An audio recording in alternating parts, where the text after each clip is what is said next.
Bapak Ibu Saudara yang dikasihi Tuhan, di sebuah desa tinggallah satu keluarga yang baru mendapat sebuah rejeki yang besar. Dan karena sukacitanya, mereka kemudian menyiapkan makanan yang banyak, yang enak-enak. Lalu si bapak ini kelilinglah dia ke tetangga-tetangganya di satu desa itu dan berkata, "Mari, kami lagi masak makanan enak yang banyak, datanglah menikmati syukur, menikmati sukacita di rumah kami." Ya namanya juga dadaan ya Bapak Ibu Saudara. Kira-kira ada yang datang atau tidak ya? Dalam ceritanya tidak ada yang datang karena satu mendadak, yang kedua lah dia kan sama-sama miskin dengan kita, emangnya dia punya makanan seenak apa begitu ya. Lalu yang ketiga orang merasa paling ada orang lain lagi nanti yang datang, gak perlu kita yang hadir. Alhasil nol dari tamu yang datang. Si bapak berpikir, waduh makanan ini bakal terbuang, bagaimana caranya? Maka dia dapatlah satu ide, dia ke depan rumahnya lalu dia berteriak-teriak kepada semua tetangganya, "Kebakaran, tolong, rumahku kebakaran, tolong."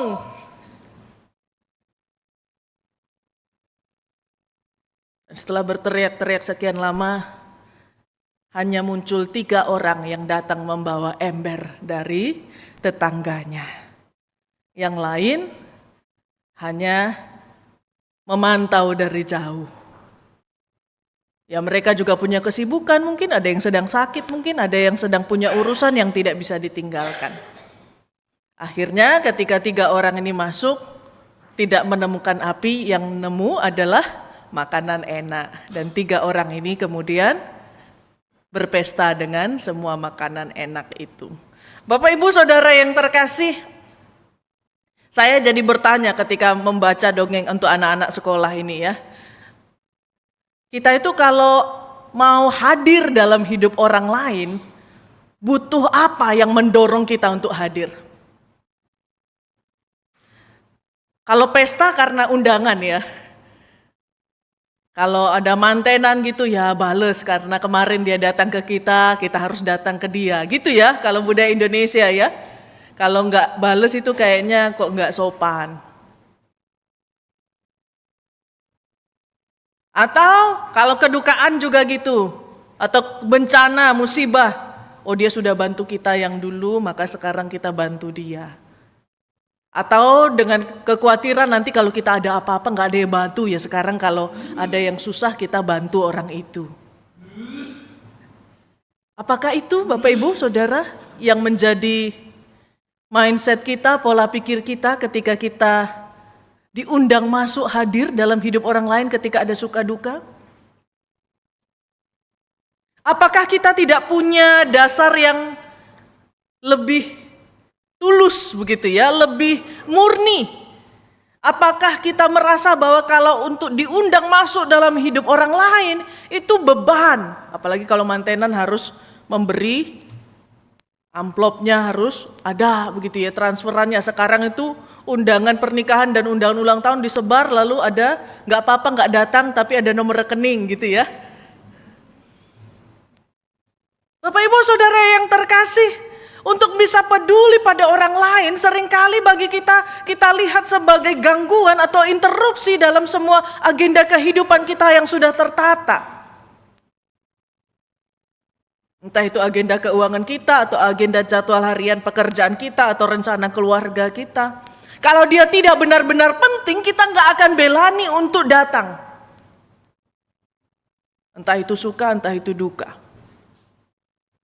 Maka ada faktor kepentingan dan itu alasannya berbeda-beda.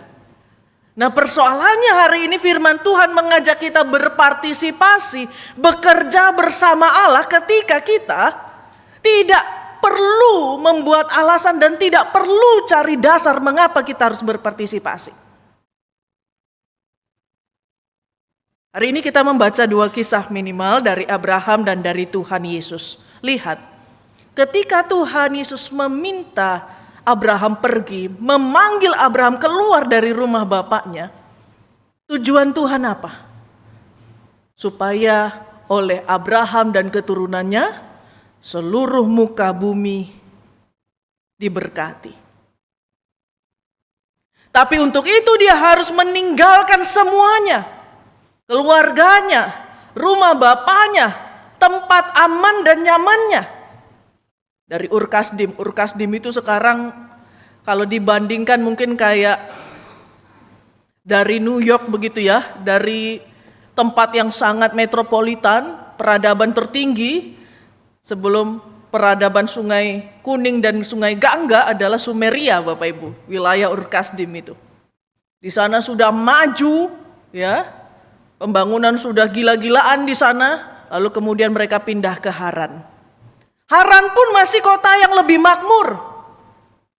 Sehingga Terah yang rencananya ayah Abraham bergeser ke Kanaan menunda, dia keenaan di kota Haran itu 5 tahun sampai meninggal dia tinggal di situ. Kalau Bapak Ibu jadi Abraham, ngapain keluar dari kota besar ke kampung kecil? Kanaan waktu itu tanahnya kering, musimnya nggak enak, penduduknya itu kanibal, penuh kejahatan, penuh bahaya di sana. Ngapain repot-repot pergi, meninggalkan semua yang enak dan nyaman itu, pergi ke tempat yang penuh resiko dan tidak enak, hanya untuk jadi berkat bagi orang lain. Bapak Ibu Saudara, ketika kita hidup dan Tuhan memintai kita untuk hadir jadi berkat bagi orang lain, seringkali konsekuensinya adalah kita mengosongkan diri. Kita harus melepaskan. Kalau orang kan kalau mau nolong orang lain biasanya karena kita punya sesuatu ya. Tapi Abraham harus melepaskan semua yang dia punya, yang sebenarnya dia nggak perlu lagi, misalnya janji tentang keturunan itu. Dia punya Lot, dia sudah punya cadangan Bapak Ibu. Nanti Lot pergi, berpisah, nanti ada Eliezer. Eliezer pergi, nanti ada Ismail. Dia punya banyak cadangan, dia nggak perlu amat keturunan itu. Tapi untuk apa dia meninggalkan semua itu? Untuk perjalanan yang tidak pasti, untuk kesusahan yang pasti, penderitaan yang pasti. Tuhan seringkali begitu, ketika kita disuruh, diutus untuk pergi, kita ditanggalkan sindrom mesianik kita, ditanggalkan mentalitas superhero kita, ditanggalkan mentalitas dermawan kita seolah-olah kita punya sesuatu yang besar yang dari kita nanti akan dibagikan jadi berkat bagi orang lain. Ketika Allah memanggil kita untuk berbelas kasih, menolong orang lain jadi berkat, justru seringkali kita datang, diutus, disuruh pergi itu dengan tangan kosong Bapak Ibu. Belas kasih bukan karena kita punya, tapi justru karena kita tidak punya. Orang yang berbelas kasih mau berpartisipasi dalam suka duka hidup orang lain, biasanya karena mereka ngerti. Bahasa anak muda sekarang relate, ya, paham rasanya, artinya ada dalam suka duka itu. Maka Allah seringkali membuat kita seperti Abraham, tinggalkan semua, lepaskan semua, buang semua bahkan. Dan pergi kosongan. Walaupun sebenarnya nggak kosongan ya Bapak Ibu, nanti dalam perjalanan justru Abraham jadi kaya raya. Tapi luar biasa, belas kasihan kita untuk jadi berkat. Kalau saya jadi Abraham, mungkin Bapak Ibu juga, ngapain saya jadi berkat bagi seluruh bumi? Kalau berkatnya bagi saya sendiri, titik gitu. Ya cuma dapat keturunan, ya memang dijanjikan seperti bintang di laut, tapi kan saya nggak lihat. Dalam perjalanannya sampai meninggal dia susah demi susah, derita demi derita. Tapi Allah mengajak kita untuk berpartisipasi. Dan kita harus pertama-tama mengosongkan segala sesuatu. Memanggil kita untuk mengisi hidup orang lain, tapi kita membawa sesuatu dengan tangan hampa dan kosong. Inilah misteri panggilan Tuhan Bapak Ibu. Kalau orang mau melayani Tuhan itu merasa, wah aku sudah punya sesuatu yang bisa aku berikan kepada Tuhan, berikan kepada banyak orang, justru malah nggak kepake nanti. Justru malah tidak terpakai itu semua. Karena yang kita berikan kepada orang lain, yang kita teruskan kepada orang lain hanya yang berasal dari Tuhan. Itu maunya Tuhan. Maka Abraham harus mengosongkan diri. Harus meninggalkan semua zona nyamannya, kebanggaannya, identitasnya bahkan. Ada satu orang ibu, anak dari seorang yang cukup punya, dia memutuskan untuk tidak menikah. Dia dari Sumatera dan kemudian membeli rumah di Papua dan kemudian membuat rumah singgah di sana. Dia tahu di Papua itu pendidikan jauh sekali daripada di pulau-pulau lain di Indonesia. Maka dia membuat rumahnya di sana, dia mengundang anak-anak sekolah di sana, dan mengajari mereka apa yang tidak diajari gurunya. Karena di sana membaca, menulis, berhitung pun sampai SMA belum sebaik anak-anak kita yang SD di sini Bapak Ibu. Maka dia tinggalkan kenyamanannya, dia tinggalkan semua kemewahan hidupnya, dia pergi dan tinggal di tengah-tengah kampung di sana. Dan tahun-tahun ini sudah 2-3 generasi berhasil, bahkan sudah ada yang melanjutkan, sudah ada yang paving forward, sudah ada yang kemudian bahkan punya anak-anak asuh lagi dari anak-anak yang dulu diajarinya membaca, menulis, dan berhitung. Dan desa itu sekarang sudah punya sarjana lebih dari hitungan jari kita di tangan. Bapak Ibu, kalau kita berpikir kita harus punya modal, kita harus punya uang, kita harus punya sesuatu untuk bisa nolong orang, tapi kita tidak mau berangkat dari kekosongan kita, gak akan pernah kita berani untuk mengambil kesempatan untuk hadir bagi orang lain. Kita harus meninggalkan, ada harga yang harus dibayar. Ada hal yang harus ditinggalkan, dilepaskan, dikorbankan supaya kita bisa membuat hidup orang lain menjadi lebih baik, walaupun hidup kita sendiri belum tentu jadi lebih baik. Bahkan ada anak-anak yang kemudian mengajar adik-adiknya lagi, mengajar generasi selanjutnya, dan mereka sudah bisa kuliah ke luar negeri. Itu luar biasa Bapak Ibu Saudara. Dan karena itu gereja kita sangat mendorong begitu ya, ini ada rekan-rekan WVI kita sangat mendorong karya-karya yang begini. Di mana ada kesempatan, ayo kita masuk. Walaupun itu mungkin harus menanggalkan sesuatu. Kita sudah mengumpulkan persembahan ya dari Rabu Abu sampai Pentakosta kemarin. Semoga itu jadi berkat bagi saudara-saudara kita di Asmat di Papua. Walaupun ini cuma soal air minum Bapak Ibu, tapi ini fakta yang terjadi. Membaca, menulis, menghitung air minum, kebutuhan dasar manusia saja. Untuk kita di sini sudah melimpah-limpah kita buang-buang, tapi di sana satu tetes itu begitu berarti. Yang kedua dalam bacaan kita untuk bisa peduli, untuk bisa berpartisipasi dalam karya keselamatan Allah, kita harus bisa melihat semua orang tanpa pilih kasih. Kita harus punya mata seperti Kristus yang bisa melihat nilai semua orang sama. Kita lihat dalam bacaan Injil hari ini, Tuhan Yesus ketika melakukan pekabaran Injil, pelayanannya, apa yang dicatat di sana, Tuhan Yesus diinterupsi oleh 3 perjumpaan. Yang pertama para pemungut cukai, si Matius, dan kemudian mengajak ke rumahnya, lalu mereka makan bersama dengan circle-nya pemungut cukai. Itu perjumpaan pertama. Yang kedua, perjumpaan kedua dengan anak perempuan yang sudah mati, tapi Tuhan Yesus mau pegang dia. Yang ketiga, Tuhan Yesus tidak tahu menau, tapi dia dipegang oleh perempuan yang pendarahan 12 tahun. Apa benang merah 3 perjumpaan ini Bapak Ibu? Benang merahnya adalah ini level orang-orang paling najis di zaman itu. Pemungut cukai itu musuh paling najis. Gak mau disentuh, gak mau ditemani, nggak mau jadi bestie, nggak boleh dibangun relasi.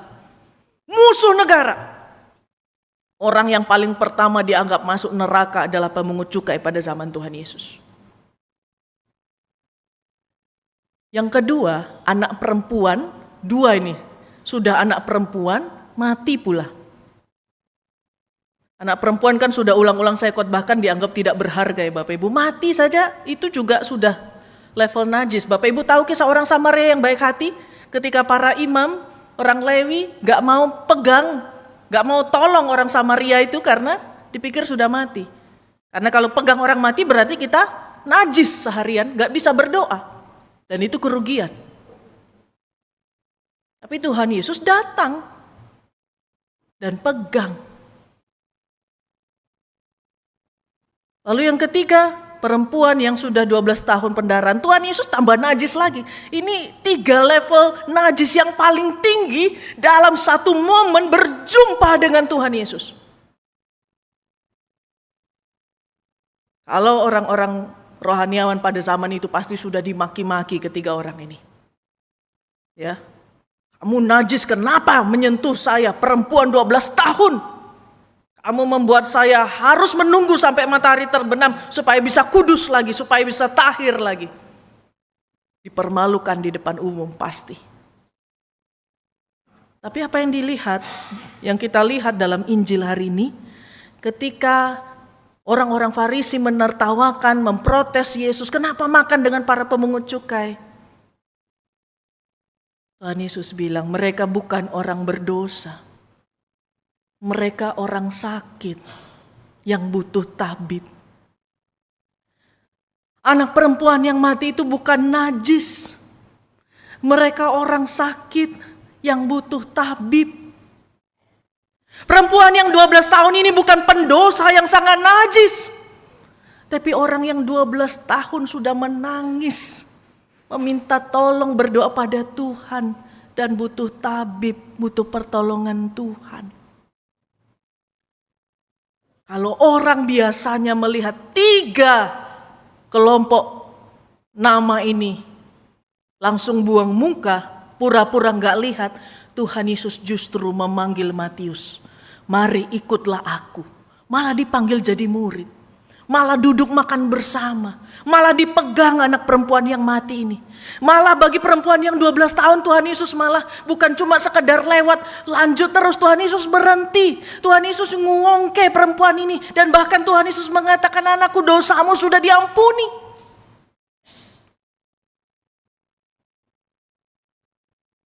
Artinya apa Bapak Ibu?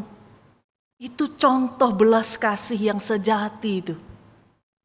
Gak pilih kasih.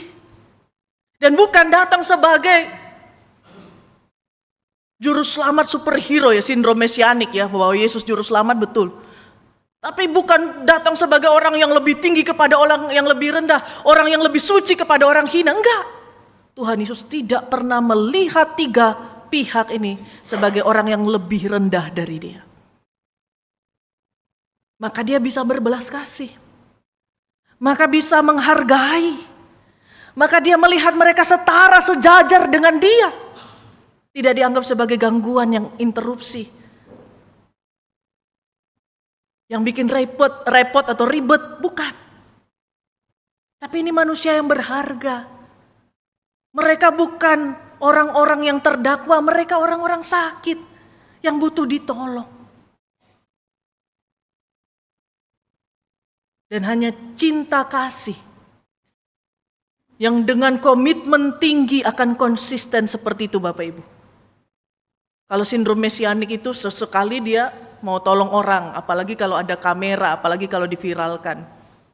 Tapi yang benar-benar Mesias, kapanpun, dimanapun, ada orang, gak ada orang, cuma lewat atau memang agendanya di situ, Tuhan betul-betul selalu penuh kasih setia.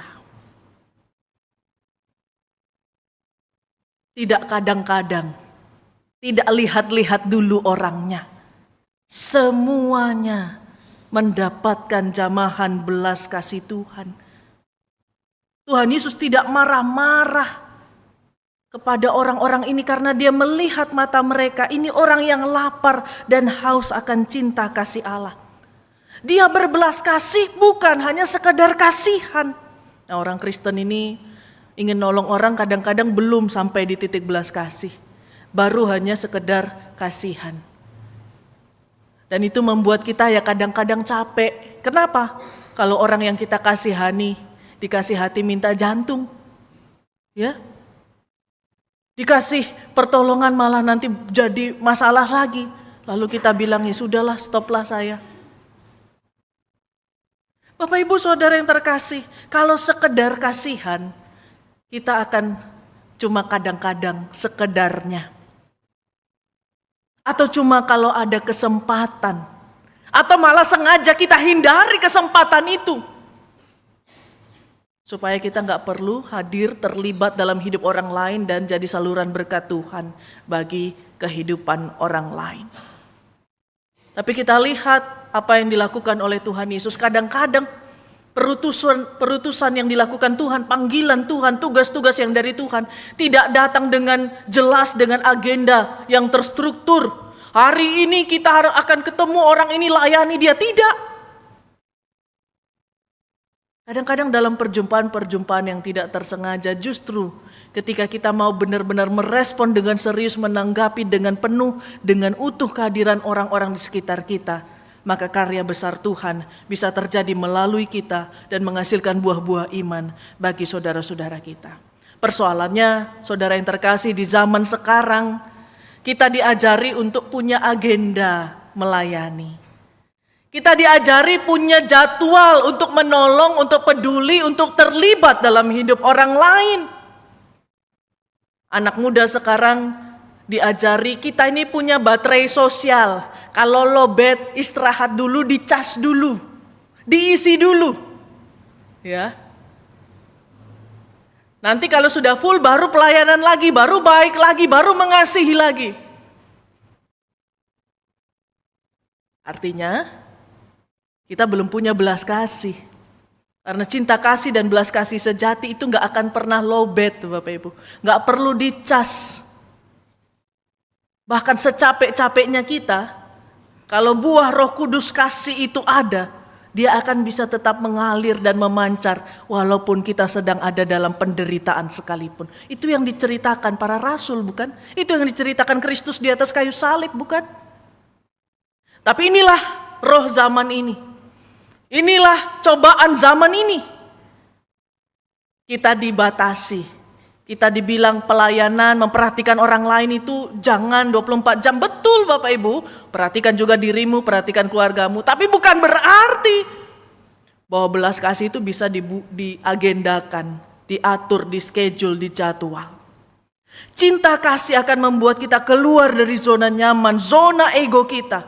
Dan kita bisa peka, bisa melihat, dan bisa hadir terlibat dalam diri orang lain. Dan kalau sudah bisa begitu, bersyukurlah. Kenapa? Karena hanya orang yang punya Roh Kudus yang bisa begitu. Kalau saudara bisa peduli pada orang lain, gak kenal waktu, gak kenal tempat, gak kenal siapa dia, bersyukurlah.